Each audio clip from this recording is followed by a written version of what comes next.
You know that feeling where your thoughts scare you or make life tough? Sometimes it feels like no one else in the world has those thoughts or feelings. No one seems to know how difficult it is to deal with your feelings. And it's not easy to share your deepest secrets. You might think something is wrong with you. Or you might worry what other people think.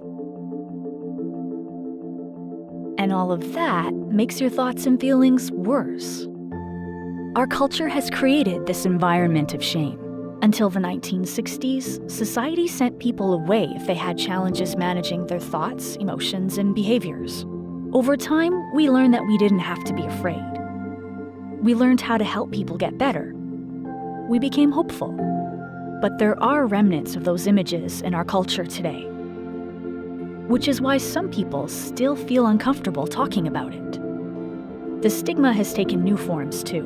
With more access to more people all the time, it can seem like the world is telling us it's not okay to be anything but perfect. The truth is, everyone has thoughts or feelings that can be hard to deal with. So why do we make it so difficult on ourselves by judging others who could be going through the same challenges we are? What if, instead of seeing labels, we saw people who are struggling and could be there for them so they didn't feel so alone? What if we looked past our fear of mental health and started to talk about it in a constructive way? What if, as a society, we used empowering words and healthy images to help people feel supported? Maybe then more of us could feel comfortable telling others when we're having a hard time. Maybe more people would get the help they need. And maybe one day we won't have to talk separately about mental health and physical health, but just health. The truth is, each of us has the power to change our culture. Will you join us? Share this video with a kid, your neighbor, a friend, and help us break the stigma of mental health.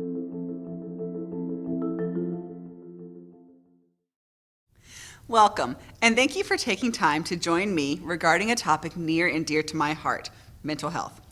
My name is Corey Smith, and I'm with Disability Services. I'm so grateful to have you with us to explore and navigate mental health as we work together to break the stigma, just as you saw in the opening video. As a quick disclaimer, this is a basic overview and is not intended for diagnosis or treatment purposes. Before we get started, I have one more video I'd like to share with you.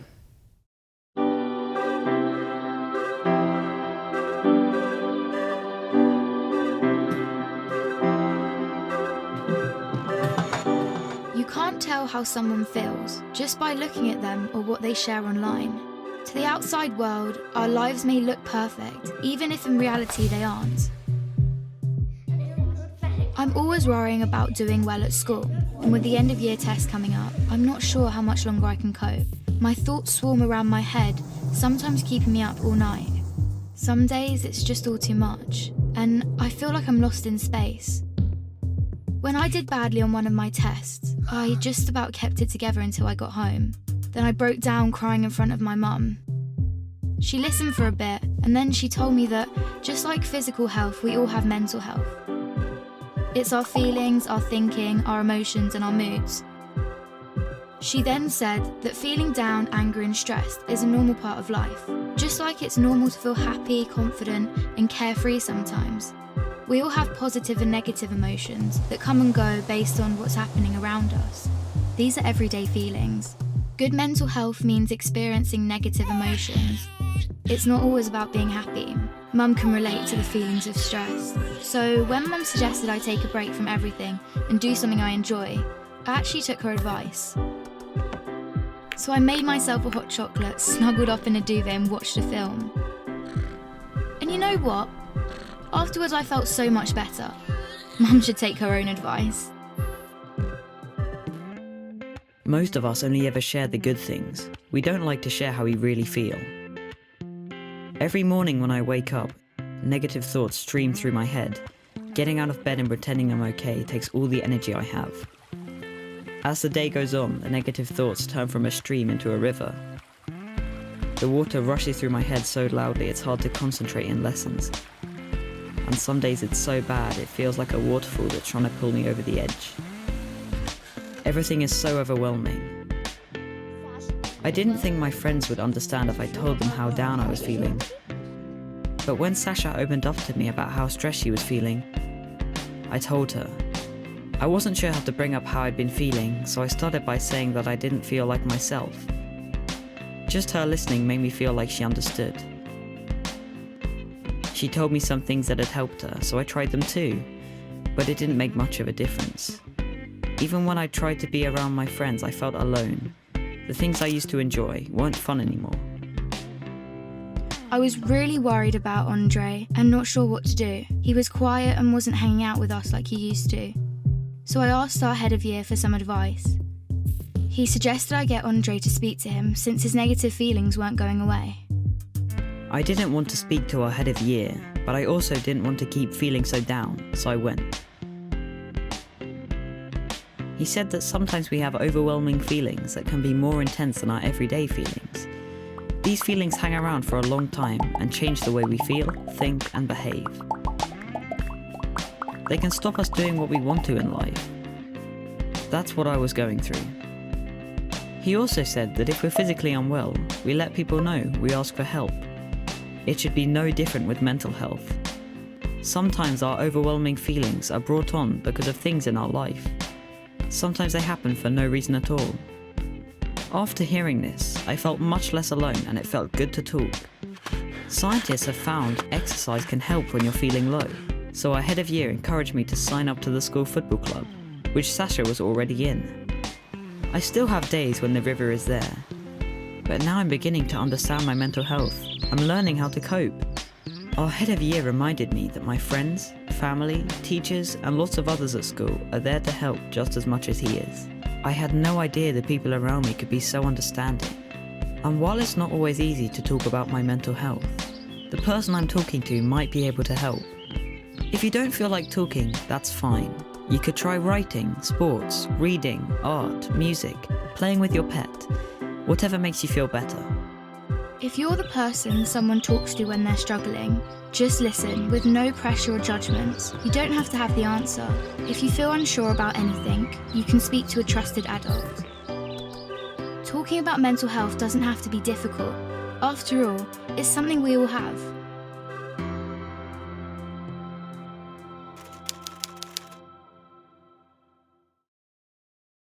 Welcome back. So what did you think of that video and the information shared? Did you know that 1 in 5 children may experience a mental, emotional, or behavioral health problem before the age of 18? Mental health can impact youth of all demographic groups, regardless of education, income, race, gender, or sexual identity, physical or intellectual abilities, or culture. Mental health affects how each of us thinks, feels, and acts.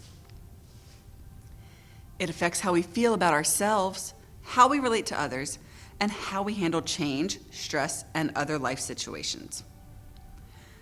A child, youth, or teen attending your programs may experience a mental health problem. Are you ready to respond? It's easy to know someone needs our help when we are dealing with a bloody nose, stomach ache, or fever, but mental health problems can be harder to understand. How will you know if a child in your program needs support? Ask yourself these questions. Is the behavior developmentally appropriate for their age? Is the behavior interfering with their daily activities? Does the behavior have a pattern or occur frequently? How long does the behavior last? Does the behavior last for long periods of time, or is it sporadic or situational? What might the signs look like if a child is experiencing trouble?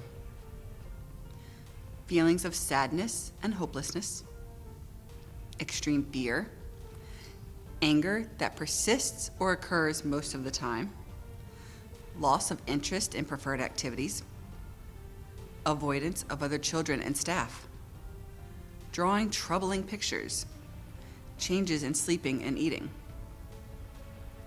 Signs like these may not mean the participant is currently experiencing a mental health crisis.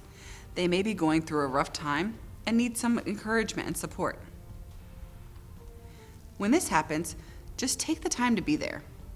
Ask some probing questions and listen for the answers. Encourage them to reach out to a support network. This could be family, friends, a faith or other community group, or even calling or texting a mental health hotline.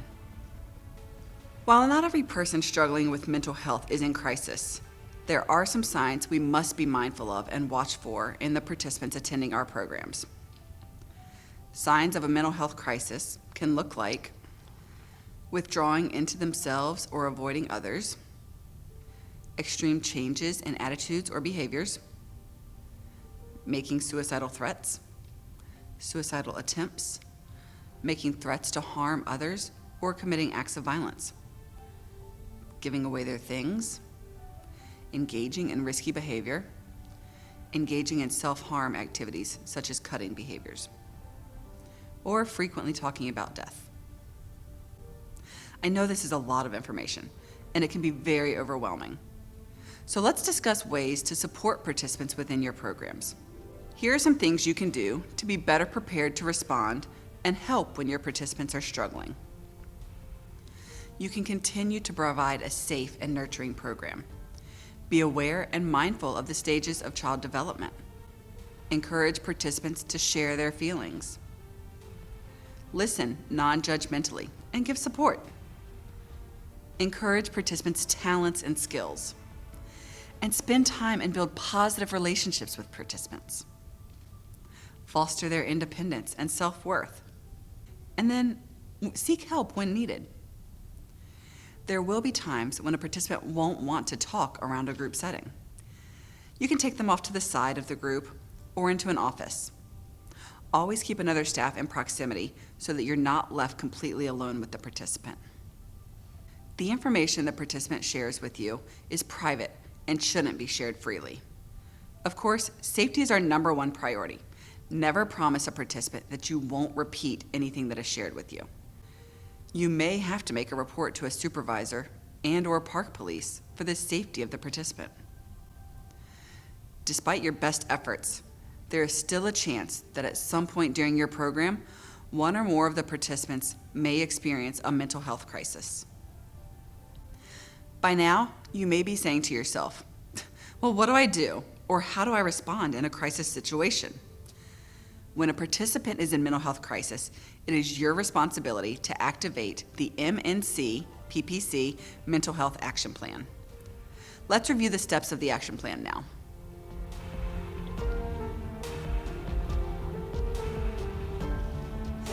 When a participant threatens to cause serious bodily harm to themselves or others, recognize that this is an emergency mental health crisis. Monitor and provide one-to-one care and supervision. Do not leave the participant alone. Notify the supervisors. Contact the parent or guardian to pick up the participant immediately. Park police must be called if no responsible adult can be reached from the emergency contact information to seek appropriate treatment for the participant making the suicidal threat or gesture. When a participant is actively engaged or attempting to purposely cause serious bodily injury to themselves or others, recognize that this too is an emergency mental health crisis.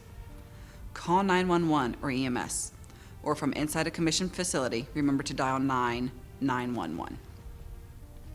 Contact the parent or guardian to notify them that 911 has been called. Notify your appropriate supervisors and contact park police. Continue to closely monitor the participant until EMS arrives.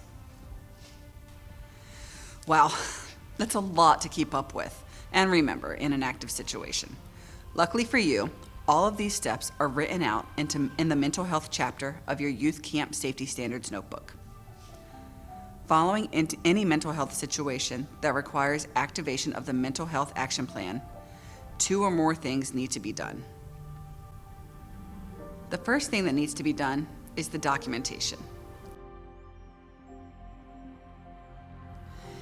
In all instances, required paperwork and documentation must be completed regarding the incident.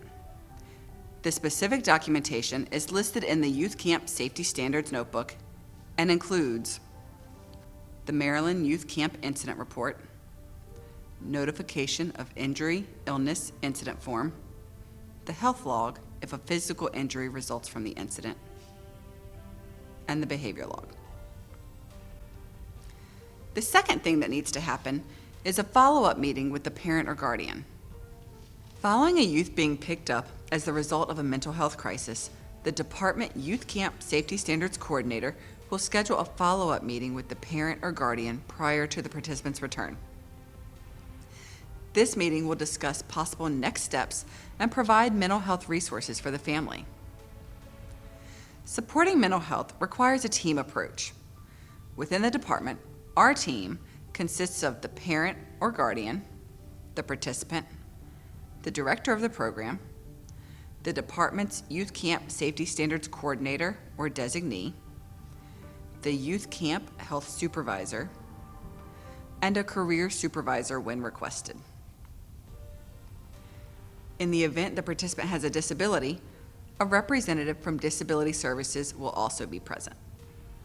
Remember, a doctor's note or a psychological evaluation is not required when a participant is allowed to return to the program. Decisions surrounding the participant's return to the program will be made on a case-by-case basis. This was a lot of information, and I truly appreciate you taking the time to learn the signs and how to respond in the event of a mental health crisis. As a society, we have a long way to go.